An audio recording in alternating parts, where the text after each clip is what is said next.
সুনামগঞ্জের ধর্মপাশায় বিএনপির মানববন্ধন ও প্রতিবাদ সভা। রাজু ভূঁইয়া, সুনামগঞ্জ প্রতিনিধি।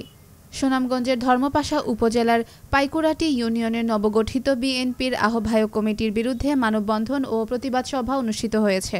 সোমবার বিকালে পাইকুরাটি ইউনিয়নের গাছতলা উচ্চ বিদ্যালয়ের মাঠে এই কর্মসূচির আয়োজন করে ইউনিয়ন বিএনপি ও অঙ্গ সহযোগী সংগঠনের নেতাকর্মীরা। বক্তারা অভিযোগ করেন, ফেসিবাদী কায়দায় অবৈধভাবে গঠিত এই আহ্বায়ক কমিটির দলীয় স্বার্থবিরোধী এবং এর মাধ্যমে ত্যাগী ও পরীক্ষিত নেতাকর্মীদের বাদ দিয়ে সুবিধাবাদীদের অন্তর্ভুক্ত করা হয়েছে। মানববন্ধনে বক্তারা দ্রুত এই কমিটির বিলুপ্তির দাবি জানান এবং ত্যাগী, নিষ্ঠাবান ও যোগ্য নেতাকর্মীদের অন্তর্ভুক্ত করে নতুন কমিটি গঠনের আহ্বান জানান। তারা হুঁশিয়ারি দিয়ে বলেন, কমিটি বাতিল না হলে আন্দোলন চলবে এবং আরও কঠোর কর্মসূচির ঘোষণা করা হবে।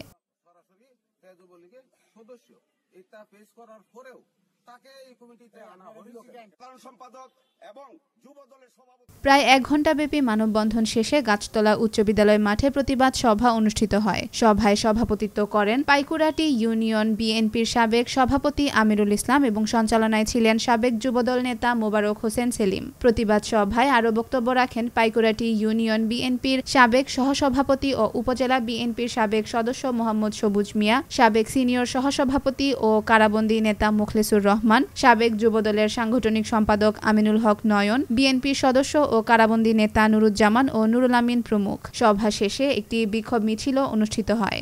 অন্যদিকে অভিযোগের বিষয়ে প্রতিক্রিয়া জানিয়ে ধর্মপাশা উপজেলা বিএনপির আহ্বায়ক কমিটির সভাপতি মোহাম্মদ লিয়াকত আলী বলেন, ২১ সদস্য বিশিষ্ট উপজেলা কমিটির ৫ জনের স্বাক্ষর ক্ষমতা রয়েছে। সবাই মিলে যথাযথ যাচাই বাছাই করে ৬টি ইউনিয়নের আহ্বায়ক কমিটি গঠন করা হয়েছে। এখানে কোনো অনিয়ম হয়নি।